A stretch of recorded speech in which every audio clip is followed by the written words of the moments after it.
بالنسبه للذكر معاليك موضوع ان الاعضاء باعت، طبعا قانون بيع الاعضاء للشقق دلوقتي، هل في امل ان مجلس الاداره الجديد يقنن هذا الوضع؟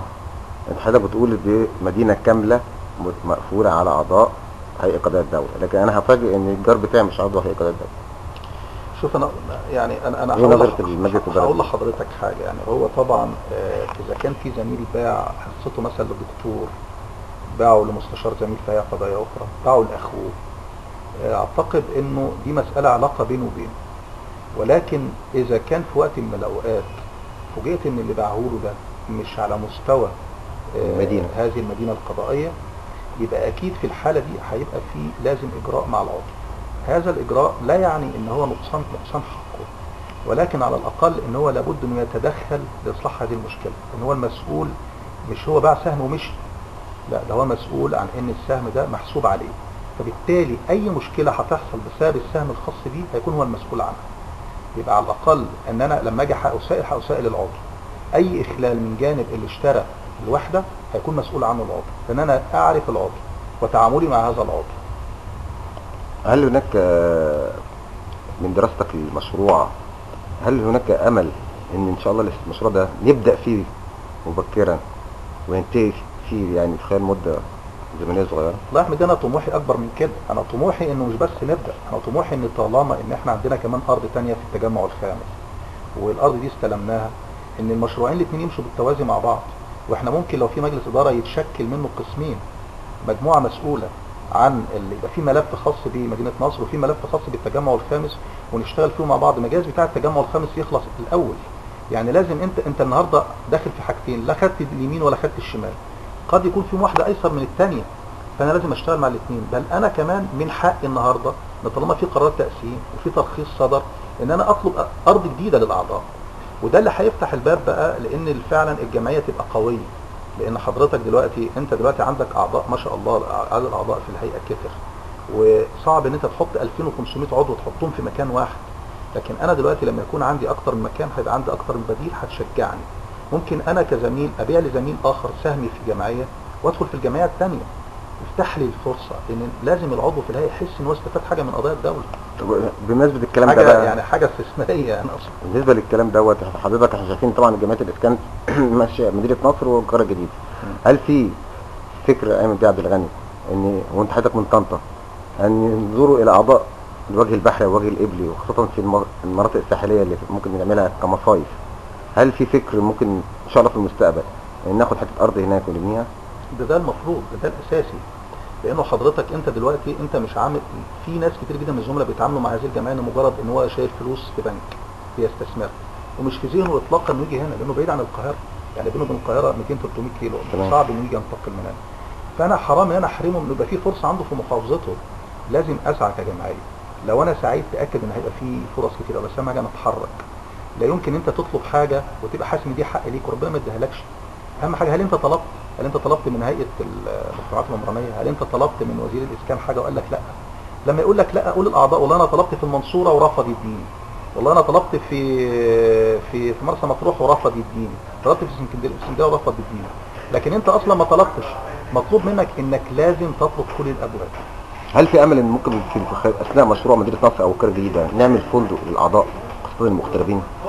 ده يعني طب دي فكره يعني اعتقد انها مرتبطه جدا يعني فكره جميله ومرتبطه باللي انا بقوله، ان انت مش الموضوع ان انت مجرد انك تعمل شقق فوق بعضها. انا دلوقتي في زملاء ما لحقوش يشتركوا في هذه الجمعيه وما لحقوش يبقى لهم نصيب في هذه الارض، فممكن انا افتح لهم باب بطريقه ثانيه، ان انا ممكن فعلا اعمل استراحه على مستوى فندقي، يكون فيها البوفيه، يكون فيها المطعم. طبعا في المجمع الخامس هيكون فيه تعرف كنتاكي والحاجات، بس يكون فيها كل الخدمات، بحيث ان حضرتك النهارده جاي زميل بيشترك في جمعيه عموميه من الصعيد، مش مطلوب انه يدور على فندق، لا هو في هذه الاستراحه. واعتقد ان هذه الاستراحه لو اتعملت باشتراك بسيط جدا هيكون بالتالي من السهل جدا ان هي تتفرش من اموال الاعضاء. يعني ممكن انت تخليها يا احمد بيه يعني تعتبر هديه من الزملاء اللي هم اعضاء في الجمعيه لزملائهم اللي هم مش اعضاء فيها، يبقى انت تحسسني برضو معلش ان انا استفدت منه ومش هتكلفك شيء، بس تحطني في ذهنك ان انا مش عشان انت خدت حاجه وجريت بيها خلاص، لا لازم برضو احترم ان في زملاء اخرين كانوا يتمنوا ان هم يتعينوا في الوقت ده عشان يبقوا ضمن هذا المشروع. فلازم اريح الناس كلها، لان كل المدينه ديت هي اسمها مدينه هيئه قضايا الدوله. ما ينفعش ابقى انا وانا ماشي كده جنب مع ابني في العربيه واقول له دي يقول لي يا بابا مش دي بتاعتكم، اقول له بس والله يا ابني ماليش فيها شقه. على الاقل يحس ان انا باخد منها حاجه، من حقي ادخل المدينه ديت واستفيد منها. ويكون كمان على فكره في حاجه مهمه جدا، ان انا لازم كل المشروعات اللي هتتعاقد داخل المول هيبقى في وضع خاص بالنسبه لعضو الهيئه فيها، يعني يبقى في نسبه خاص لعضو الهيئه. لازم تحسسني ان انا في فرق، ان انا بستفيد حاجه، دي ارضي ملكي. هل الجمعيه ان شاء الله هتفتح الباب للاعضاء لهذه الاعضاء اللي هي ما اشتركش قبل كده؟ شوف يا احمد بيه، فورا لابد ده يحصل. هو معنى ان انا افتح الباب انه لازم ياخد الارض دي؟ لا، انا اذا كنت خدت 7 أفدنة او خدت 8 أفدنة او 9 أفدنة هاخد قدهم 2 لو الاعضاء بقى عددهم زاد. فانا دلوقتي مش لازم اقف عند المدينه دي. انا لو فتحت النهارده وبقى عندي 2500 عضو، مش هقدر انا اخد ضعف المساحه ديت؟ هقدر اخدها. ده افق ضيق ان انا اقول مش هفتح ومش هاخد. لا، افتح. ما افتحش ليه؟ انا عايز اقوي الجمعيه. لما اروح لجهه من الجهات اقول انا عندي 2500 مستشار، غير ما اقول عندي 850 مستشار او 1400 مستشار او 1200 مستشار. فلا، ده حق لاي عضو. مش ممكن انا احرم عضو فلا يبقاش عضو في الجمعيه. اي عضو في الهيئه من اول مندوب مساعد لحد رئيس الهيئه من حقه يكون في الجمعيه دي. انا بقى دور ان انا ازاي اجيب له ارض جديده عشان ما يزاحمش زميله. مش عشان انا مش قادر اجيب له ارض اقول له ما تدخلش لحد ما انا اجيب لك ارض. لا، هو يدخل وهو اللي هيساعدني. وممكن عضو مندوب مساعد بعلاقه لي او بقرابه لي لجهه معينه يقدر يساعدني اخد ارض بكره، ليه احرمه يعني؟ في بعض الاعضاء ما دفعوش الفلوس اللي هي فلوس المشروع مدينه نصر، حوالي 51 عضو او حاجه زي كده. هل هنسحبوا منها الاراضي على طول، ولا في تسويه ممكن تحصل، ولا المجلس الاداره الجديد هيعمل ايه؟ اسحب منه ارض ايه وما شافش حاجه اصلا؟ العضو ده لو حس فعلا ان في مشروع على ارض الواقع ظهر للنور، هو هيجري يجيب الفلوس كلها لو ليك فلوس. لكن هو ايه اللي خلاه ما دفعش؟ ما تساله انت ما دفعتش ليه؟ ما كان بيدفع قبل كده. هو ما دفعش لانه حس ان ما فيش مشروع. لكن هو لو فعلا حس ان في مشروع قدامه قدام عينيه، هو لو هيروح يقترض هيجيب الفلوس. ما تقترضه بيشتري شقه، مش دي شقه، مش ملك، مش هيستثمر في الفلوس دي. يعني حضرتك هتستنى عليه لغايه ما تبني؟ لابد ان انا انتظر ادي فرصه. طبعا لابد ادي فرصه عشان اقدر احاسبه. انا لو ما اديتوش فرصه يبقى بظلمه. لازم انا الاول اشتغل وبعدين اقول للناس اعملوا اللي عليكم. لكن انا قاعد انا ما بشتغلش وما اعملش حاجه للناس واقول لهم انتوا لا تعالوا مالكوش حاجه عندي. يعني ايه مالكوش حاجه عندي؟ يعني ايه انا راجل دلوقتي عندي ليا ارض عندك اساسا وتقول لي مالكش حاجه عندي؟ مش الارض دي ملك الاعضاء؟ هي وانا ماليش غير الشقه جدران بس؟ لا، ليا ارض. مش من حقك انك تقول لي الكلمه دي اولا. ثانيا، انت دلوقتي عملت ايه عشان خاطر تحسس الناس ان هي بتشاركك؟ لازم الناس تشاركك يا احمد بيه. لازم تحسسني ان المشروع ده بتاعي، ان انا اشتركك فيه. مش انت مجلس اداره بتدي قرارات كده. لازم احس ان الاعضاء انا ايدي في ايدهم. ده ممكن انت لو انت اديت عملت كده والمساله اتحركت، انا شايف الناس هتسيب بيوتها وتيجي تقعد جوه المشروع تخلصه. ومش الاعضاء كانوا بيقفوا قدام مجلس الشورى بالايام عشان خاطر حقهم في التاسيسيه؟ طب ما ده نفس الموضوع، لازم تحسسه بكده. ممكن ياخد اجازه، يخلي اجازه الصيف دي كلها للمشروع. ده المنهج اللي لازم نشتغل بيه. لان احنا مش بنعمل مش هنشتغل بقى من برج عاجي. لا، ده مشروع اسكاني. انا ببني انا وانت اتحاد زي اتحاد الملاك بالظبط. حضرتك عليك الحديد وانا عليا الاسمنت والكلام ده. وكل واحد فينا ده انا ممكن اعمل انا مجموعات عمل. ممكن انا لو انا مش انا سكنت الاعضاء النهارده، مش المفروض دلوقتي على النظام القديم في المجلس الاداره دي مخصص؟ طب ما انا اعمل من كل عماره مجموعه تمثلها تتابع مع الشركه معايا. ايه المانع؟ لان انا ممكن اجي في وقت من الاوقات احس اني محتاج الناس دماء فعلا. ما ممكن يكون انا مش شاطر انا في المسائل الفنيه وفي موضوع في الشق الفني في البنى، وفي واحد اساسا مننا ابوه او عمه او خاله عنده شركه مقاولات وفاهم فيها.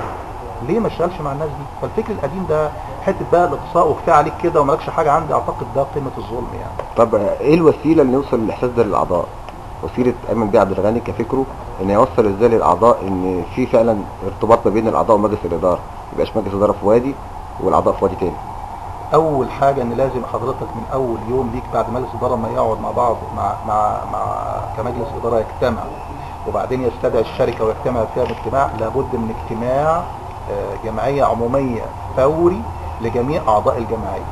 في هذا الاجتماع انت عامل جدول اعمال منه توزيع المهام، حضرتك مقسم المهام مجموعات ويكون العمل تطوعي. اي حد عنده استطاعه ان هو يقدم تفتح له باب التطوع. ده واحد. اثنين، حضرتك لابد في المرحله اللي جايه دي بالذات لازم يكون في العرض سريع. ما ينفعش تسيبني 6 شهور وبعدين تعرض عليا سنه وبعدين لا.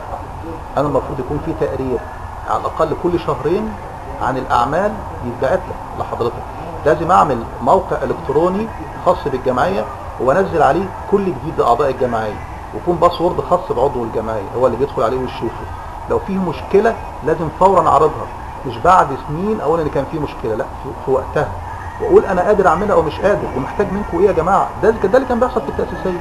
احنا لما كنا في وقت من الاوقات بنحس ان في ناس بتحاربنا نقول تعالوا احنا محتاجينكم في كذا، وده اللي كان بيحصل. فاحنا نشتغل بشغل العمل الجماعي. لو انا نويت على ده يبقى سهل جدا يعني. هل مقر الجمعيه الموجود حاليا في النادي هل هناك كده فكر ان يتم تغييره؟ لا، في المرحله غير مقره. في المرحله الحاليه اعتقد انه انسب مكان للجمعيه المقر الموجود في النادي. ممكن انا بعد كده اعمل داخل المدينه الجديده اعمل مقر على مستوى كبير، مستوى يليق بالاعضاء داخل المدينه السكنيه الجديده من مال الجمعيه وفي ارض الجمعيه. لكن دلوقتي الاعضاء عاملين مقرهم في ناديهم. هل انا هروح اجر في مكان جديد وادفع له ايجار؟ يعني اعتقد انه افضل مكان هو مكان النادي في المرحله اللي احنا فيها يعني. سؤال قبل الاخير. ايمن بيه عبد الغني في ناس بتقول عليه ان هو الرئاسه مجلس اداره النادي كلموه وضغطوا عليه عشان يخش مجلس اداره الجمعيه عشان يبقى هو ممثل ليهم داخل مجلس اداره الجمعيه. يعني بمنتهى الصدق والامانه ما حركني للدخول للترشح سبب واحد اساسي، ان انا لما افاجئ ان احد الاصدقاء بيتصل بيا وبيقول لي انتوا عندكم الارض في المكان الفلاني في شركه تستطيع انها تنفذها بالتلت والتلتين، واروح معاه وقابل رئيس مجلس اداره الشركه يقول لي بس اديني ارض، واجي الاقي الاعضاء هتدفع فوق ال 100,000 او 200,000 عشان تاخد الشقه، انا قلت لا حرام، يبقى انا لابد ان انا هنا اقوم بدور. بالتالي ده اللي خلاني، ده اللي دفعني. لكن انا عايز اسال سؤال، هو الجمعيه دي يعني ملك الرئاسه؟ هل الرئاسه مستنيه وعايزه ايمن عبد الغني يدخل؟ ما الرئاسه بتتغير. هل مجلس الاداره باقي؟ ما مجلس الاداره ممكن يتغير منه عدد كبير جدا. يعني الفكر ده فكر اعتقد ان هو فكر تنافسي على الانتخابات، بلاش ندخل قصه مجلس الاداره والرئاسه في الموضوع. احنا بنتكلم في مشروع حلم للاعضاء. فيعني اتمنى انه يعني الفكر ده كفايه يعني. هل قدر الله في حاله فشل ايمن بيه عبد الغني في الانتخابات، هل هيقدم اي اقتراحات اللي حضرتك قلتها النهارده لمجلس الاداره الجديد؟ انا من البدايه كل حواري مع حضرتك اعتبره مقترح لمجلس الاداره الجديد ايا من كان حياتي هذا المجلس. وفي جميع الاحوال انا باصص للموضوع ان هو العمل التطوعي في الهيئه في امور كتير جدا تستطيع ان انت تخدم زمايلك من داخل المنظومه او من خارجها. انا لما يعني ربنا وفقني الفتره اللي فاتت وقدمت لزمايلي كان لم يكن شرط ان اكون في مجلس الاداره، لم اكن عضوا في مجلس الاداره عشان ان انا اخاطر ان انا اروح لا مفيش الكلام ده. في زملاء كتير جدا مش في مجلس الاداره وبيشتغلوا كانهم اعضاء في مجلس الاداره. اتفضل. بالك لماذا لم تفكر ايمن بيه في عمل قائمه تدخل بها الانتخابات؟ شوف اقول لحضرتك حاجه، اولا فكره قائمه وبالشكل اللي هو موجود النهارده فكره قائمه مغلقه على 9، يعني اعتقد ان ده انا يعني لا ارضى به لسبب واحد. انت حضرتك لازم تحترم رغبتي انا كناخب ان انا اختار، فبالتالي قول لي مثلا احنا 5 وعندك 4 مثلا، يبقى انت بتحترمني كرغبتي كناخب. الحاجه الثانيه ان احنا كلنا دلوقتي في مركب واحد، هنتكتل ونعمل قوائم، طب هتظهر كمان قائمه واثنين وثلاثه، يبقى اصبح صراع، وبدام صراع يبقى بالتالي احنا مش بنتطوع. اللي بيتطوع والله بيقدم نفسه، انا فلان استطيع ان انا اخدم زمايلي. يبقى اذا الاعتبار هنا في الاختيار هو اعتبار شخصي. اما اعتبار الكتله ان هي اذا نجحت كلها او ما نجحتش كلها، اعتبر ان ده يعني انا ما بحبش النظام ده في الحقيقه. احنا كلنا زملاء. كون حضرتك تعمل كتله معناه ان دي جبهه، يبقى بالتالي اصبح في جبهه اخرى، يبقى احنا هنقف ضد بعض. الانتخابات ما هياش حرب يا احمد بيه، الانتخابات هي عباره عن تنافس بسيط جدا، واعتقد الموضوع ما كانش مستاهل. يعني احنا بنتكلم على عمل تطوعي في مجلس اداره جمعيه الاسكان في الهيئه، ما احناش نازلين الانتخابات حتى مجلس اداره نادي، مش هتكلم في حاجه ثانيه. بالتوفيق ان شاء الله يا ايمن بيه. بالتوفيق للجميع طبعا ان شاء الله. للجميع. شكرا جدا يا بيه. شكرا لحضرتك. سلام.